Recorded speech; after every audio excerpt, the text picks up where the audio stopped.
large Hispanic populations in places and you show like that block right Nevada. there, Florida, Pennsylvania, Hillary Clinton or Donald Trump, for that matter, wins those two, you win Right. the race.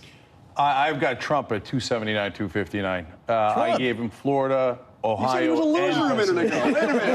Got him winning the presidency. No, listen. So in his life, he's had a great track record of failure, bankruptcies, running from Vietnam, everything like that.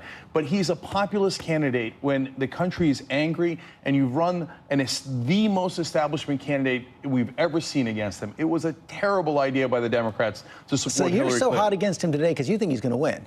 I'm very worried, and if the Democrats are not really worried that in this populist time Donald Trump doesn't have an excellent chance to win, they're completely wrong. I agree with you. I think he can win, and the Democrats better be worried.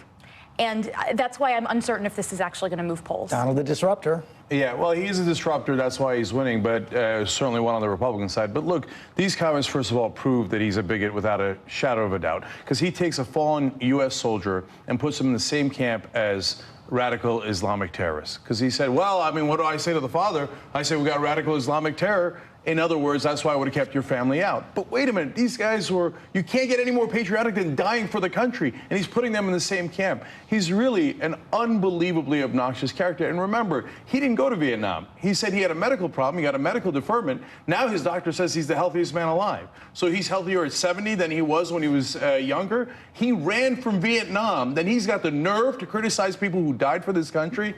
It's not regular obnoxious. This is beyond the pale. Well, he did say Captain Khan was a hero. I mean, to be clear. I mean, he's being out of the headlines.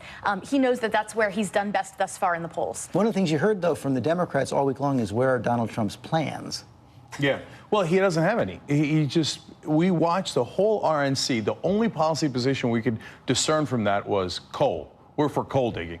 I mean, that's unbelievable. There's no position. Okay, you're going to keep us safe. How?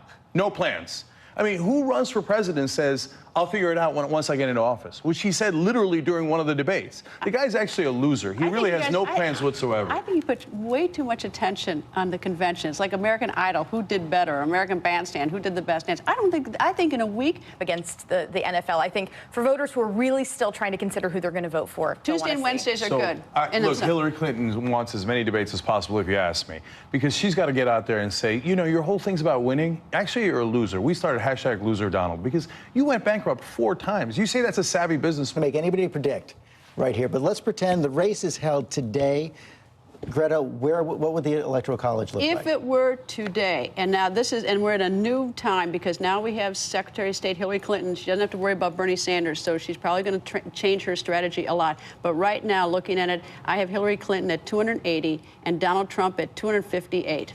Okay. Alex? I have Hillary Clinton winning every swing state with the exception, I believe, of North Carolina, which I think we can call a swing state, 332 to 206. So that's kind of like Obama 2012, right? Yeah, that was my conservative map. Conservative map, Yeah. okay. John Carl? All right, so George, I did the states. I didn't look at the numbers ahead of time. I got to 269 with Donald Trump winning. How did you do that? I did because Trump holds Florida, he loses Virginia, takes Ohio, takes Iowa, takes New Hampshire. He gets 269. And what happens to those single delegates in Nebraska and Maine? Obama. Kristen? I started with the Obama-Romney map from 2012, and I did a little bit of flipping based on what the polls looked like before the convention. So in this case, I handed Ohio to Donald Trump. I think in these places where it's sort of a toss-up, I think he'll do better in these sort of white working-class states. But then a place like Florida, I actually kept in Hillary Clinton's camp because I think the large Hispanic populations in places and you show like that block right Nevada. there, Florida, Pennsylvania, Hillary Clinton or Donald Trump, for that matter, wins those two, you win the race. I've got Trump at 279, 259. I gave him Florida, Ohio. You said he was a loser a minute ago. Wait a minute. Got him winning the presidency. No, listen. So in his life, he's had a great track record of failure, bankruptcies, running from Vietnam, everything like that. But he's a populist candidate when the country is angry and you run the most establishment candidate we've ever seen against him. It was a terrible idea by the Democrats to support Hillary Clinton. So you're so hot against him today because you think he's going to win.